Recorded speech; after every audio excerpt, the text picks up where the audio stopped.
ও আচ্ছা, আন্টির না সকালে হসপিটালে গেলি? কি হয়েছে, কি বলছে ডাক্তার? আমার অবস্থা ভালো না ভাই। কি হয়েছে? কাঁদিস না এ বেটা, আমার অবস্থা ভালো না রে ভাই। কি হয়েছে? মা তুমি টেনশন করো না, সবকিছু ঠিক হয়ে যাবো। আমি আছি বাইরে, তুমি কোনো টেনশন করো না। মায়ের মুখের মধুর হাসি দেখতে নিজের চোখে, হৃদ বসতির মানুষগুলো জড়িয়ে নিতে বুকে। আহমেদ জিহাদ অফিসিয়াল প্রেজেন্স।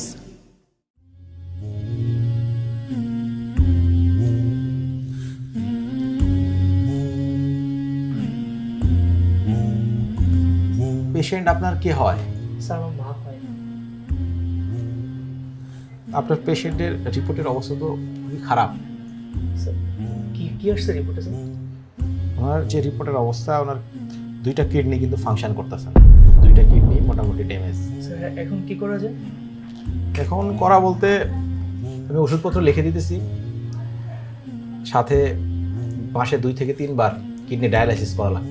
স্যার ডায়ালিসিসে কেমন খরচ হইতে পারে? 3 বার যদি কিডনি ডায়ালাইসিস লাগে, এখানে তো আপনার 15 থেকে 16,000 টাকা লাগবেই। এত টাকা, কি দেখেন, আপনি এত টেনশন করেন না, যেহেতু সব কিছু আল্লাহর প্ল্যানেই হয়, আল্লাহর উপরে ভরসা রাখতে হবে, দোয়া করতে হবে, এর ব্যবস্থা একটা হবেই। হ্যাঁ, আমি ওষুধ লিখে দিচ্ছি, ঠিকমতো আপনার আম্মাকে খাওয়াবেন, যত্ন নেবেন, আর ডায়ালাইসিসের প্রস্তুতি নেন।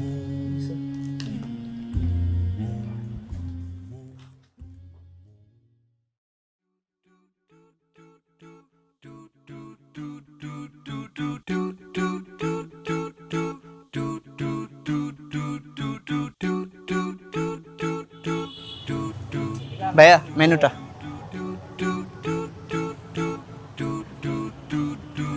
ভাইয়া মেনুটা। কিরে জিহাদ, তুই এখানে অফিস যাস না আজকে? কি হয়েছে তোর, মনটা খারাপ কেন? একটু সিগারেট দিস তো। হ্যাঁ বেটা, সিগারেট খাস কবে থেকে তুই? এখন তো খামু দে। কেন, কি হয়েছে? সমস্যা কি? সিগারেট দে। কি হয়েছে, মনটা খারাপ কেন? ও আচ্ছা, আন্টির না সকালে হসপিটালে গেলি? কি হয়েছে, কি বলছে ডাক্তার? আমার অবস্থা ভালো না ভাই। কি হয়েছে?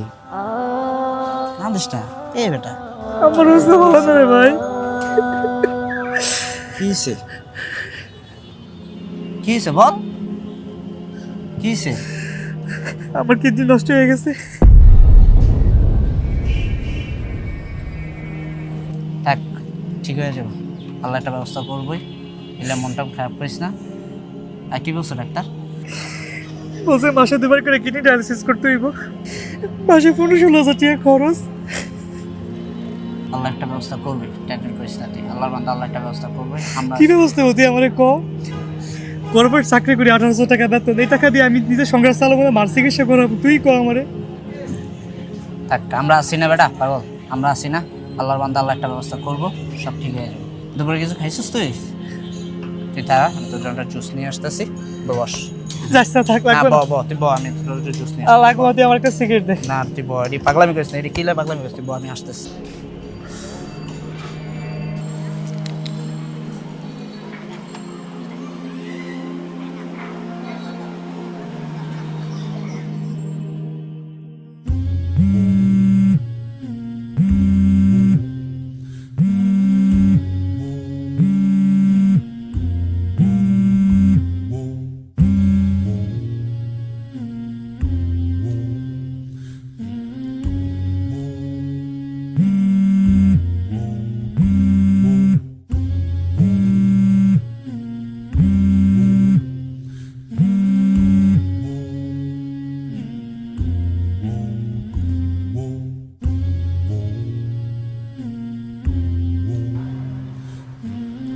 স্যার আসবো?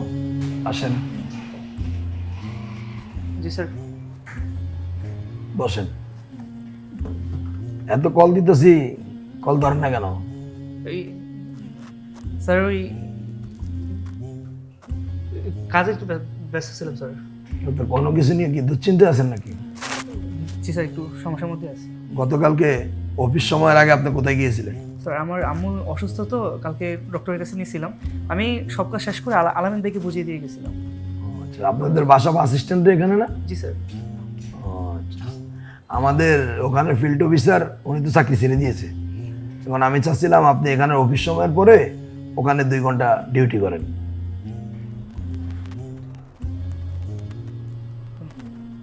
আপনি না করতে চাইলে সমস্যা নাই, আমি অন্য কেউ দেখে নিব, কিন্তু আপনি করলে এক্সট্রা একটা বেতন পেতেন। স্যার বেতনটা কেমন হবে স্যার? বেতন আপনি এখন 18,000 টাকা বেতন পান না? জি আপনি এখানে অফিস সময়ের পরে ওখানে 2 ঘন্টা ডিউটি করলে আপনাকে আমি আরো 10,000 টাকা বাড়িয়ে এটা 28,000 টাকা করে দেবো। স্যার আমি 2 ঘন্টা না স্যার, আমি অফিসারের উপর একটু বেশি সময় দিব। আপনি স্যার আমার এই বেতনটা একটু বাড়িয়ে 30,000 টাকা দেন স্যার। কি টাকা টুকা নিয়ে আপনার কোনো সমস্যা আছে? জি স্যার, একটু সমস্যার মধ্যে দিয়ে চলতেছি তো। আচ্ছা ঠিক আছে, যান আগামীকালকে থেকে ওখানে জয়েন করেন, আমি 30,000 করে দেবো এটা। ও আচ্ছা ঠিক আছে স্যার, আসি স্যার। আসসালামু আলাইকুম স্যার।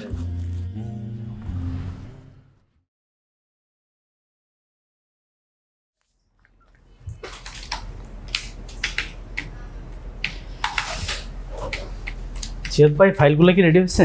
হ্যাঁ ভাই, আপনি বসেন তো, আমি দিতেছি। এই এটা হচ্ছে আনোয়ার ভাইয়ের, হ্যাঁ এটা বিল্লাল ভাইয়ের, জসিম ভাইয়ের। হ্যাঁ আপনি একটু দেখে নেন। হ্যাঁ জি, সব ঠিক আছে, ধন্যবাদ। আচ্ছা, আপনি তাহলে স্যার কাছে জমা দিয়ে দেন। হ্যাঁ আচ্ছা।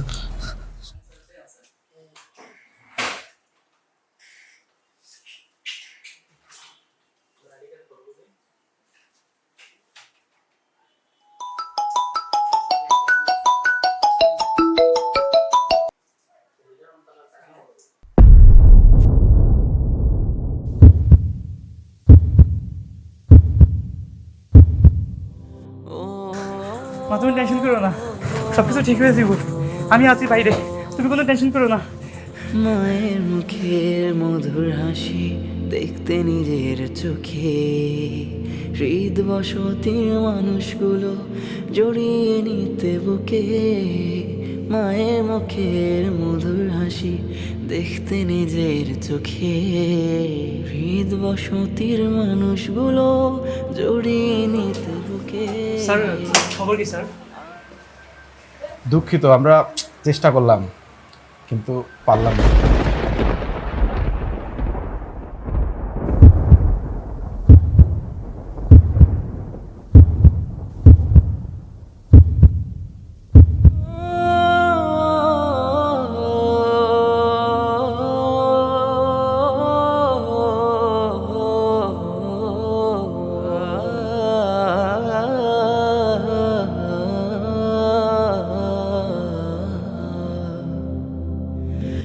কালো মেঘের বজ্রপাতে জীবন নীল খেড়ে।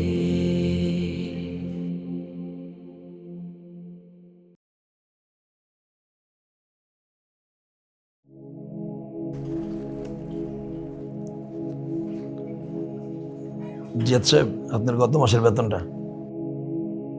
ধন্যবাদ স্যার।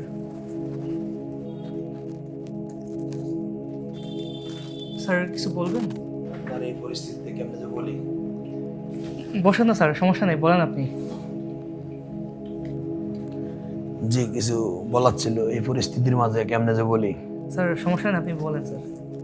আজকে থেকে আপনার ওই ফিল্ডের কাজটা আর করতে হবে না। কেন স্যার? আমরা ওখানে একজন অফিসার নিয়োগ দিয়েছি তো, তাই। ঠিক আছে স্যার।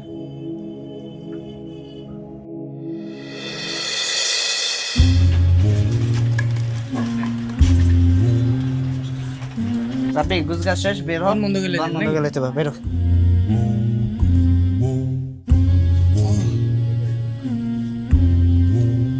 এটা বলিস না, এটা লাগা, এটা ধর, এটা ধর, এটা ধর, এটা ধর, এটাকে ভিতরে ঢুকালে দে, ডালা দে। কিরে জিয়াদ, তুই এখানে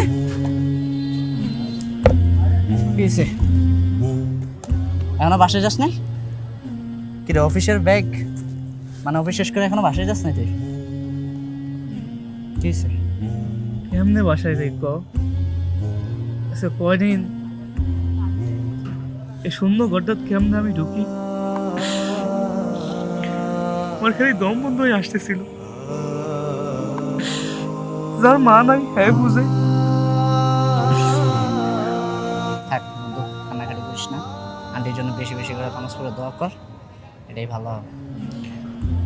আমি না একটা বিষয়ে আল্লাহ আমার খুব কাছ থেকে উপলব্ধি করাইছে। তোর মনে আছে যখন আমার কিডনি নষ্ট হয়ে গেছিল, তোর কাছে আমি আসছিলাম, বলছিলাম 18,000 টাকা বেতন, আমার চিকিৎসা 15-16,000 টাকা কেমনে সামলাও। দেখ তারপরের দিন আমার বেতনটা বাইরে গেল, বাড়তি কাজ পাইলাম। আম্মা মারা গেছে আজকে 4 দিন হয়েছে। 4 দিন পরেই দেখ আমার বাড়তি বেতনটাও চলে গেল।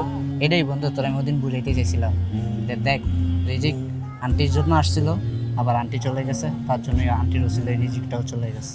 এটা তুই একটা উসিলা মাত্র আন্টির জন্য। মানুষের রিজিক কোন সময় কোন দিক থেকে আসে বলাটা খুব মুশকিল। আল্লাহ তাআলা সব কিছু উপর থেকে তো দেখেন, সব কিছু দেখেন। এই বিষয়টা বন্ধু আমার জীবনে আমি খুব কাছ থেকে দেখলাম। ঠিক আছে বন্ধু, চল বাসে চল, এত রাতে বাইরে বসে থাকিস না। আমি দোকান ক্লোজ করবো, তুই ওঠ, একসাথে বাসে যাবো। চল রেডি হ। রিজিক আল্লাহর পক্ষ থেকে এক বিশেষ নিয়ামত। তিনি তা আগেই নির্ধারণ করে রেখেছেন। সঠিক সময়ে যে কোনোভাবে যে কোনো সিলাই তা আপনার নিকট পৌঁছে যাবে।